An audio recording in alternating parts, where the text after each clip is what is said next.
El 22 de julio de 1992, la noticia le dio la vuelta al mundo. Pablo Escobar Gaviria y varios de sus sicarios se habían escapado de la cárcel de la Catedral en Envigado, cerca de Medellín. Falsamente predica la moral. Era un bandido completo. Pero da la casualidad de que falta Pablo Escobar y 9 de sus gallos. Bueno, han pasado 28 años y este episodio todavía produce, por un lado, vergüenza debido a los desaciertos del gobierno de la época y por el otro, asombro debido a la sagacidad del capo de capos, quien, como dicen, lo tenía todo calculado. Esta es un especial que denominamos Historias Olvidadas.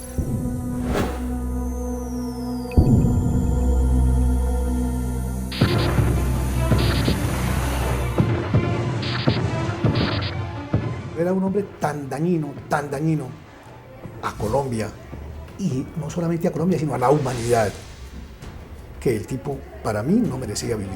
Para mí es la personificación de todo lo que uno no quisiera que pasara en un país. Asesinó 4 candidatos presidenciales, miles de policías, de jueces, de periodistas, y buscó durante años intimidar al Estado y lograr sus propósitos. El principal de todos los propósitos de Pablo Escobar era evitar su extradición a Estados Unidos. Era más que una obsesión, y con tal de impedirlo, utilizó todas las armas a su alcance. Los secuestros. Y las bombas. Realmente las bombas ambientan mucho. Te vi una bomba de las FARC ahora, mata a 2 personas y hiere 3. La de Pablo Escobar, 70, 80 muertos, 40, 30, 20. Pablo Escobar era brutal, él iba de frente. Iba de frente con bombas como la del edificio del DAS, el avión de Avianca, el diario El Espectador. El país realmente estaba al borde de una crisis. Escobar asesinaba a quienes se le atravesaban en su camino, como Luis Carlos Galán o Guillermo Cano. Pablo Escobar no era un hombre estudiado, pero la mente de Pablo Escobar, mucha gente dice que gracias a Dios no estudió, ¿sí me entiende? Porque él era un hombre totalmente suspicaz, hábil, era un bandido completo. Los secuestros de personajes como Diana Turbay, Maruja Pachón, Francisco Santos y Andrés Pastrana, entre otros, demostraban que podía llegarle a quien quisiera. Falsamente predica la moral. La presión sobre el gobierno era enorme. La administración de César Gaviria decidió poner en práctica 2 estrategias. Una secuencia de operaciones supremamente intensas, día y noche, detrás de este capo del narcotráfico. La otra opción era que Pablo Escobar se acogiera a la política de sometimiento a la justicia. Rafael Pardo era en esa época ministro de Defensa. Tenía que entregarse, tenía que confesar, tenía que estar en la cárcel, tenía que, digamos, cumplir unos requisitos, pero no era un diálogo político, sino era esencialmente un sometimiento judicial. El general Gustavo Pardo Ariza, quien escribió el libro Cogobierno desde la Catedral, era entonces comandante de la 4ª Brigada del Ejército. Un pacto entre el gobierno y el narcotraficante para que éste se entregara. Un pacto secreto. Según Popeye, uno de los lugartenientes de Escobar, las condiciones las puso el capo. Pablo dice, no me voy para Itagüí, me construyen una cárcel. Serio, seco, sin ningún problema. Mirándole a los ojos al ministro de la época. A Jaime Giraldo Ángel, en ese entonces ministro de Justicia. Jaime Giraldo Ángel, que fue un ministro que él lo sacrificó todo con tal de poder poner a Pablo Escobar allá en esa cárcel. ¿Cómo se da la catedral? ¿De dónde sale la catedral? ¿De dónde salen esos terrenos? ¿De dónde salen los guardias? ¿De dónde sale todo eso? 38 días antes de entregarse Pablo Escobar, donde un señor X le vende a la alcaldía de Envigado 30.000 metros cuadrados dentro del corazón de una finca que después nos enteramos eran propiedades de Pablo Escobar. Él lo escogió el lugar, él compró la casa, el alcalde de Envigado, Jorge Mesa, fue y la legalizó. Algo que desmiente Jorge Mesa, el entonces alcalde de Envigado. Todo se hacía de acuerdo a las instrucciones del gobierno nacional a través del Ministerio de Justicia y a través de la Penitenciaría Nacional. Por esos días Escobar libraba también una batalla a muerte con el cartel de Cali. Por eso él mismo verificó las condiciones de seguridad de la que sería su cárcel. Al ingeniero y le daba instrucciones. Y bajábamos por la noche cuando no habían obreros y mirábamos la cárcel y nos íbamos. Él y yo cogíamos el morralcito y caminábamos la montaña y llegamos a casas que él tenía por ahí. Y eso no era todo. Los guardias tenían que ser suyos. Nombran una guardia nacional para darle legalidad a la catedral. Pues eran todos los guardaespaldas y todos los sicarios de Pablo Escobar. ¿Hubo algún estudio de seguridad sobre las personas? No. Todo se sacrificó y todo se aceptó con aras a que Pablo Escobar se encerrara allá. Vestidos de azul, bandidos, asesinos todos. Entonces les ponen el uniforme azul del IMPEC. Pero la guardia no puede entrar a la cárcel, ni puede ver a Pablo Escobar. El general Pardo Ariza tenía 150 soldados constantemente rodeando a la catedral. Mis hombres, la única misión era darle seguridad exterior a la cárcel de alta seguridad de Envigado. No que se escapara. No que se escapara, sino la seguridad de Pablo Escobar. La casa le hacen una malla para que parezca cárcel y le colocan 10.000 voltios a la malla. El 19 de junio de 1991, Escobar se entrega a la justicia por intermediación del sacerdote Rafael García Herreros e inmediatamente asume control del interior de su cárcel. La cuchilla de los 10.000 voltios está en la celda de Pablo Escobar.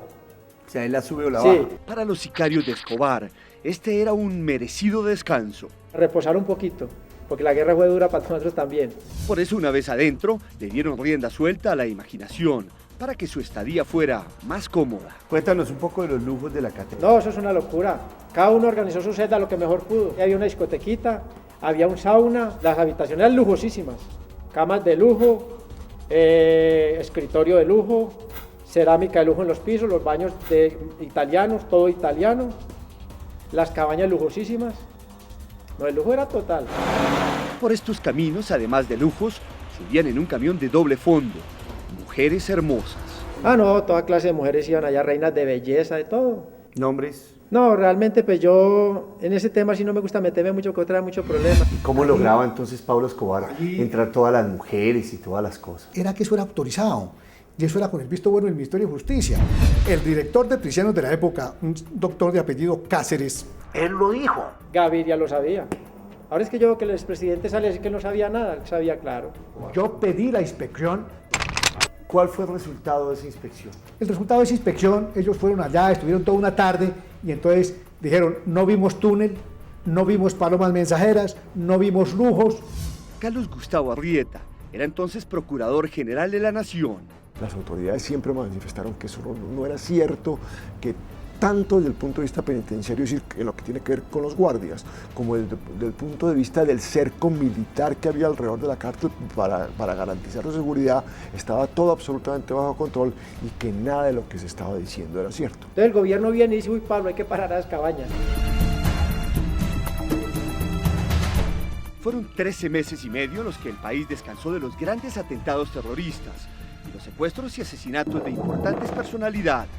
Pero Escobar no estaba solo descansando. Pablo Escobar reorganizó el cartel de Medellín en esos 13 meses. Él trabajaba todo el día, se divertía en la noche. Pero la tranquilidad terminó cuando Escobar dio la orden de asesinar dentro de la cárcel a Fernando Galeano y Gerardo Moncada.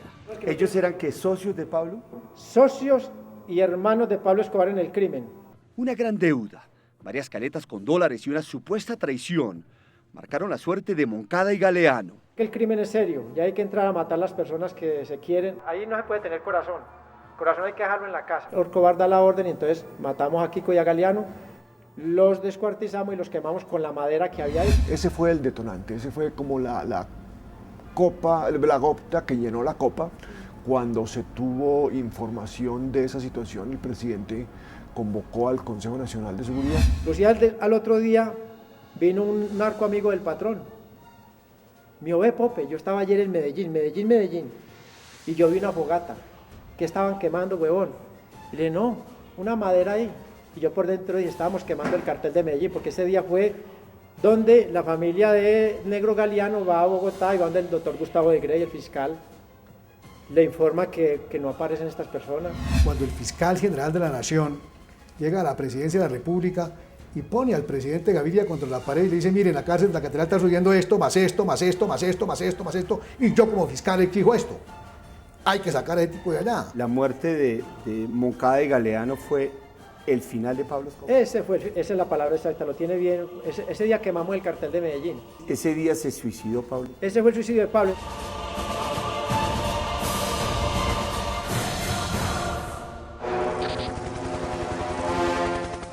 millonario robo y una traición marcaron el 19 de julio de 1992, como la fecha en que Pablo Escobar manda matar a 2 de sus socios dentro de la cárcel de la Catedral. Escobar da la orden y entonces matamos a Kiko y a Galeano, los descuartizamos y los quemamos con la madera que había ahí. Esa fue la gota que rebosó la copa. 3 días después, el gobierno ordena trasladar al capo a una base militar. ¿Cómo sucede lo del ordenamiento del traslado? ¿Y qué era lo que había sucedido para que usted tomara esta decisión? Tuve información de que mantenían un control del crimen organizado de la cárcel. Inmediatamente el presidente cita a un consejo de seguridad. El presidente dijo, esto no puede continuar. Y planteó la necesidad del traslado. Fue una cosa en la cual inmediatamente todo el mundo estuvo de acuerdo. Y a partir de ese instante lo que se empezó fue a pensar en cómo podría hacerse ese traslado. Se da paso entonces a todos los actos administrativos que se deben cumplir para que el traslado de Pablo Escobar se ajuste a la ley. El primero, un documento en el que el Ministerio de Justicia le solicita al Ministerio de Defensa que realice el traslado. Y el general Murillo, que está allí en representación de las fuerzas militares, en ese Consejo de Seguridad dice, pero un momento, es que para poder sacar a los guardianes de allá, tiene que ir alguien que sea superior directo de los guardianes. Se tomó la determinación de que el señor viceministro de Justicia, el doctor Eduardo Mendoza, coordinara el operativo allá. En esa diligencia lo acompañó el entonces director del Instituto General de Prisiones, el coronel Hernando Navas Rubio. Y entonces se va a Navas y Mendoza de la Torre, y en la ida al aeropuerto por la 26 le dice a Navas, oiga, ¿ya qué es que vamos? Y entonces Mendoza de la Torre dice, yo no sé. El general Pardo recibe una llamada del entonces comandante del ejército. Que me dice, Pardo, ordene que el comandante del batallón de policía militar se desplace a la cárcel, asuma el control de la cárcel, nadie entra, nadie sale de esa cárcel a partir de ese momento. Nosotros nos avisan los radios de que viene subiendo por Envigado, por el Salado, que viene subiendo unos camiones del ejército. Me vuelve a llamar el general Murillo, comandante del ejército, y me dice, vea Pardo, trasládese a la cárcel, asuma el control, se trata de asumir el control interno de la cárcel. Yo digo, mi general, eso implica que los guardianes salen y nosotros entramos y ponemos en las garitas la guardia con soldados míos. Me dijo, sí. Y entonces empiezan a mover fichas y el patrón se la cogió y dijo, se nos van a meter. Entonces el patrón da la orden de que saquemos la fusilería nosotros le fusilamos. Cuando llegue el coronel Navas y el viceministro Mendoza de la Torre, le digo yo, ¿ustedes qué misión traen? Y me dice el viceministro, no, venimos a llevarnos a Pablo Escobar para Bogotá. Y yo pues dije, no, un momentico, esperen. Yo las instrucciones y la orden que tengo es la de asumir el control interno de la cárcel y que ustedes vienen a coordinar esa entrega de la guardia. A eso es que vienen. De aquí sacamos los guardianes y entramos los soldados. Para dar inicio al relevo de la guardia, el director de prisiones, el coronel Rubio, entra a la catedral. Navas, en lugar de entrar a hablar del relevo de la guardia, él entró a hablar con Pablo Escobar y a consultarle. Entonces Navas Rubio le dice, venimos a cambiar los soldados de las garitas, a cambiar los guardianes de la garita, la Guardia Nacional, por soldados, para tener control, porque aquí están pasando cosas raras. Pablo Escobar no acepta los argumentos del coronel. Entonces, en vista de la situación, Navas decide apoyarse en el viceministro de Justicia, Eduardo Mendoza. Y Pablo Escobar, que no era ninguna pera en dulce, dice, sí, traiga al viceministro. Y el patrón dijo, esta es una gran oportunidad. Entonces el patrón llega y me dice a mí, bueno, Popeye, coja usted al viceministro de Justicia, y él con otro grupo cogió a Navas Rubio. Y vamos a ver qué es lo que va a pasar aquí. Resulta que el gobierno no les había dado la autorización de entrar, ellos entraron a moto propio. Nadie pensó, supongo, que si entraba el director de prisiones y el viceministro a hablar con esos señores, los iban a tomar como rehenes. Entonces ya el patrón ya cogió al viceministro de Justicia, le puso un teléfono para que llamara a Bogotá. Cuando eso le contestó el secretario de Presidencia, y de una vez le dijo, no, está el decreto listo para echarlo como funcionario, para desvincularlo, para destituirlo. Nosotros no lo autorizamos a entrar y quedaron solos. Cuando a los 5 minutos, no, que ya no se tome la cárcel, que actúe con prudencia, que mire la situación, cómo se va desarrollando y actúe con prudencia. ¿Estamos hablando a qué horas? Eso eran como las 9:30 de la noche. Y el patrón tranquilo, como un témpano de hielo. Entonces rodeamos la cárcel de tal manera de que Es decir, cada 2 metros había un hombre. Porque yo dije, lo único que pueden hacer estos tipos es volarse y pues no vamos a permitir que se vuelen. El patrón dijo, nos tenemos que ir, nos vamos a las 11 de la noche. Esa cárcel está en una parte alta de Envigado, que es la parte sur de Medellín, y con frecuencia se llena de niebla. Porque él sabía que a las 11 de la noche la neblina tapaba la catedral, que la catedral siempre era tapada porque eso es una zona alta de Envigado. Los tipos aprovecharon la niebla para acercarse a la malla. Él había construido la cárcel, entonces el muro que soporta la malla, uno de esos ladrillos fue con yeso, no con cemento. Le metimos la pata y por ahí no fuimos, porque el patrón la conocía bien. Un sargento de apellido Joya y 2 cabos y 3 soldados les permitieron irse y se fueron y se volaron. Y mientras Pablo Escobar y 9 de sus hombres caminaban rumbo a su escondite, en el salón de crisis de la Casa de Nariño se tomaban medidas más radicales, pues en vista de la situación quedaba solo un camino: de la cárcel a sangre y fuego. Se consideró que las tropas de la 4ª Brigada que estaban rodeando la cárcel no eran suficientes y se requirió del desplazamiento de unas tropas especiales desde Bogotá. Pero resulta que las fuerzas especiales urbanas habían desfilado el día anterior, 20 de julio, y estaban con un permiso. Entonces, para reunirlas en Bogotá muy difícil, entonces le mandamos las fuerzas especiales rurales. Y entonces arrancan las fuerzas especiales rurales el avión, pero que es que el avión no está disponible, que es que no hay sino una tripulación. Sentía la angustia del presidente, de la gente, ¿por qué no llegan? ¿Por qué no salen? ¿Qué pasa? Obviamente la logística de organizar ese transporte en ese entonces, en esa época, digamos que no había las facilidades que hoy en día existen, fue mucho más compleja y todo. Y fue tan perfecta la fuga que para la época estaban racionalizando la luz. Y entramos y estaba todo oscuro. Entramos a una finca, aseguramos la finca, era de un amigo del patrón, del Trino. Los niños no a estudiar todo y aseguramos todo y empezamos a manejar todo. A las 5 de la mañana llegaron las fuerzas especiales rurales. Y a las 6 de la mañana llegaron las fuerzas especiales urbanas. Inmediatamente las fuerzas especiales rurales entran por un lado, las fuerzas especiales entran por otro, se toman la cárcel. Ellos entraron con bombas distractivas y tal, y cogieron y rescataron al coronel. Fue un operativo muy berraco para rescatar al coronel. Sí. Y al viceministro de Justicia. Recuperan a Mendoza, recuperan a Navas, pero da la casualidad de que falta Pablo Escobar y 9 de sus gallos. Otro rumor apunta que el jefe del cartel de Medellín y sus hombres se habrían amotinado anoche por miedo a un atentado o un secuestro. Por lo menos 24 o 36 horas estuvieron las fuerzas de policía, las fuerzas militares, la fiscalía, todos allá expulgando cada milímetro, removiendo cada escombro, rompiendo cada pared en la cárcel de Envigado, porque estábamos todos absolutamente convencidos que ahí estaba en alguna parte escondido y que se iba a encontrar.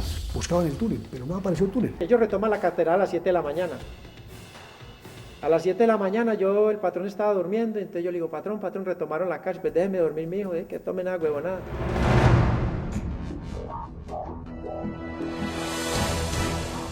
El 22 de julio de 1992, la noticia se había regado como pólvora. Pablo Escobar Gaviria se había fugado de la catedral. La idea de que se hubiera fugado de la cárcel en ese momentico no le cabía en la cabeza absolutamente a nadie, ni se pensó que era así. Horas después de haberse escapado, Escobar busca comunicarse con 3 prestigiosos periodistas. Enrique Santos era uno de ellos. Cuando él se fugó de la catedral, llamó a Marisabel Rueda, entonces dijo que quería que estuviéramos ahí Gozaín, Marisabel Rueda y yo, en la casa de, no me acuerdo si era de Marisabel Rueda, porque quería llamar, constatar que era él y decir que él se volvería a entregar si le ponían un poco de condiciones de una cárcel especial y que fuera con la armada y no con la policía, un poco de cosas que el gobierno de Gaviria no le paró horas. General, ¿qué significó para el país la fuga de Pablo Escobar de la cárcel? Eso fue algo muy doloroso, fue un engaño para el país como un todo, para la comunidad internacional, porque se hizo creer que se estaba administrando justicia y que se tenía al primer criminal de mi país tras las rejas, lo que no era cierto. Él estaba allá en su cárcel propia. La fuga de la catedral fue el episodio más vergonzoso del gobierno de César Gaviria. Un fracaso tremendo. Imagínense, una política que estaba basada en que estuvieran en la cárcel y los tipos se toman la cárcel a través de corrupción y corrompen todas las autoridades locales y una frustración muy grande. Claro, este también fue el principio del final de Escobar. Después vinieron los Pepes, la conformación del bloque de búsqueda, el desmantelamiento del cartel de Medellín y finalmente el 3 de diciembre de 1993, su muerte en este tejado de la capital antioqueña.